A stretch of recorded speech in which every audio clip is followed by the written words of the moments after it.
is our kind of what we call like a dungeon matrix. This is a layout of a little flowchart of all the dungeons we're planning and raids that we're planning for Cataclysm.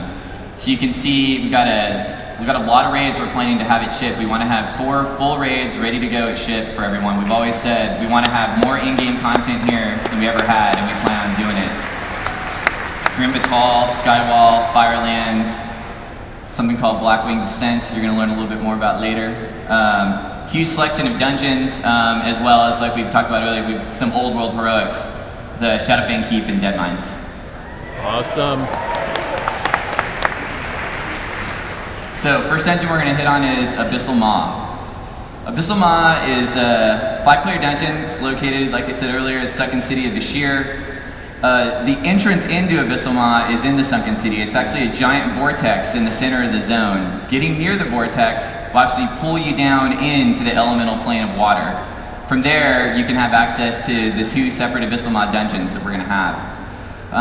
Now, there's a lot of cool story behind these dungeons. Like they're located in the dungeon floor, and in essence, because they're in Bashir, but the actual dungeons themselves are in the elemental plane of water. There are these ancient temples that were created by titans for water elementals. That's what they've always been there for. But since the advent of the Cataclysm, Naga heard about this stuff, moved in, and basically there's a lot of conflict happening here, and this is what players are going to have to play through. They're going to find out some new storylines about some Naga involvement with Deathwing and the Cataclysm, and I just really think it's going to be a cool place. It's definitely a mix-up, something that we've never done before, this kind of concept of a dungeon that's underwater. We've got windows on the edges of the dungeon that actually, when you look out of them, you actually look out into the water from outside. So you might be in the dungeon, and you look out to the wall on your right, and you see creatures swimming by, and you're going to see, we're doing these really, really awesome new water effects for the game. I think you guys were able to see them in the WoW art panel yesterday. Those same water effects we're going to end up using here in this dungeon. So I just really think it's going to give players a kind of a cool, unique new experience for something that they haven't necessarily done before. And it just plays up really nice, fits in really well with Cataclysm overall. So here you've got to look at the layout of the concept here for Abyssal Maw. It's non-linear, so you come in, you can choose to go right or left. You've got a couple boss rooms on either side. That's an elevator shaft in the center there from that piece of concept art you guys saw a little earlier. Going up this elevator takes you up to the top floor, where you end up fighting a final boss up there at the top. So there's a little bit of choice here. Players can choose which side they want to go, which boss they want to fight in which order, but in general they're always going to end up in the same place. Now this is an early dungeon. This is a 78 to 82, so this is one of the first dungeons you'll be seeing in the expansion. There's a couple pieces of just amazing concept art for this stuff. This is a look at one of the boss rooms from the inside, looking out into the water. You can see it's got this really unique new architecture style that we haven't used before. It's basically, where would you imagine that water elementals live? This would be that place. This is a boss room up on the top floor. And then here's a shot of that, what I was talking about, where we've got windows on the side of the dungeon that actually look out into the ocean. So it really gives the dungeon an open feel. You never really feel too enclosed. You always feel like you can just reach out and touch it. It's right there. So now we've got a little preview of some video of what this will actually look like for you guys.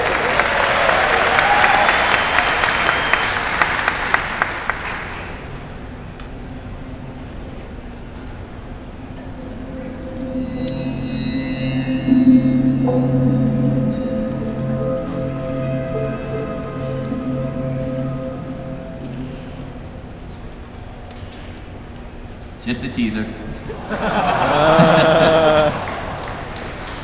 Okay, from there we'll move on to Uldum and the Halls of Origination. So Halls of Origination is one of 2 Uldum dungeons that we'll be delivering to you guys with Cataclysm. The other dungeon is actually the Lost City of Tol'vir, which is actually going to be an exterior dungeon. Halls of Origination is an interior dungeon. Now, the name might bring back Halls of Stone. I think you guys might be familiar with that stuff, Halls of Lightning from Northrend. And now, the concept of continuing that here is because this is a place that was built by the Titans, so we just thought it really fits. Basically, you're inside of an ancient temple. It's got a very it's WoW's take on what an Egyptian kind of temple would feel like. We didn't want to go with this straight Egypt style. We really wanted to put our twist on, what we think that would feel like in the World of Warcraft, something very different. Another dungeon here, this one's non-linear also. You come in, you've got a choice of a couple different paths you can take. You don't always have to play the dungeon in the same way. It might feel different every time you get here. I think that's important, something a little different. So it's Titan Dungeon. Obviously, Bran's got to be here. I mean, where else would he be, right? So you're going to definitely interact with Bran in this dungeon through a series of quests. Maybe a little less text this time. We won't have to wait so long. We'll see what we can do. So here's a look at the layout. We looked at this one a little earlier. This is that same dungeon. This is Hall's Origination. So a lot of bosses here. We're planning 6 or 7 bosses total for the dungeon. It's just one of those we really felt like we wanted to spend that extra time on it. It's got an amazing art style. You're going to get to take a look at it in a minute. We've got a preview. So here's a look at some concept art, kind of what we're pitching. A little bit of our take on like what a Sphinx would look like from our style. And here's a shot of one of the halls. So there's a lot of this actually is an interesting piece because there's a lot of rumors going around. There's been ancient stories of the halls of origination, and that it actually, people don't really know what it is. There's been rumors that it houses a secret weapon, this giant weapon that the Alliance wants, the Horde wants, Twilight's Hammer and Deathwing want to get a hold of it, and it's you can kind of get a little hint of that here. It looks like there's some energy cables, like there's something going on here. It's not just some ancient stone building. There's definitely something else lurking here. A couple more concept pieces. And then we've got a real quick preview of some of what the inside of this is going to look like art-wise.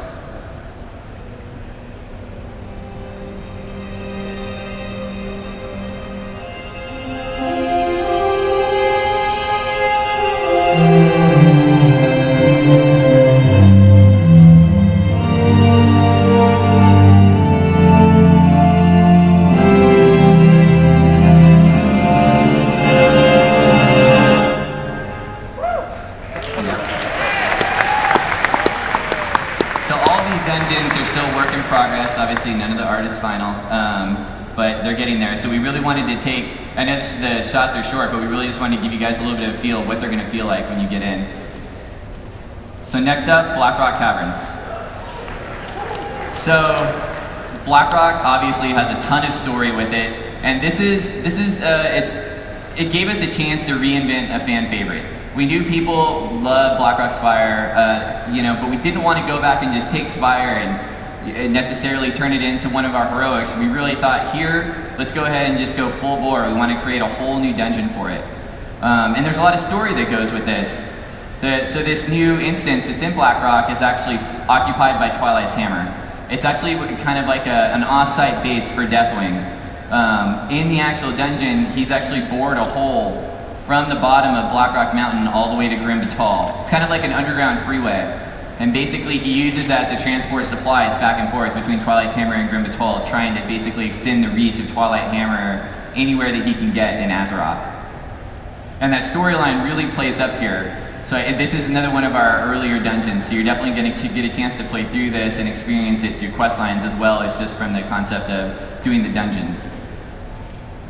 You're going to find out, why is Twilight's Hammer here? What exactly do they want with Blackrock Spire? Is there something else that they're kind of trying to get out of this that's for Deathwing? Are we going to find that out? And those are the kind of things you're going to find out through the storyline here. Who knows? Maybe there's more than one beast. We're not really sure. We'll have to find out. So here's a look at the layout for Blackrock Caverns. So this is a linear dungeon. This is an example of a dungeon. There's one way to work your way through it. But we have a lot of cool spots in here that we want players to hit. We've got a couple different points of interest for players to see, and it's also got a very, very specific feel to it. We really wanted to keep that feel of Blackrock Spire where there's lava flowing. When you look out into the hallways, there's bridges and caves, and it just looks like it goes on forever. It's really tall. Super, super dark brick, dark metal. That look and style is something we wanted to keep, but we also wanted to bring back, some new things. Give people something new to play through and something new to see. And you're definitely going to see that with the Twilight Hammer influence here. It definitely feels different.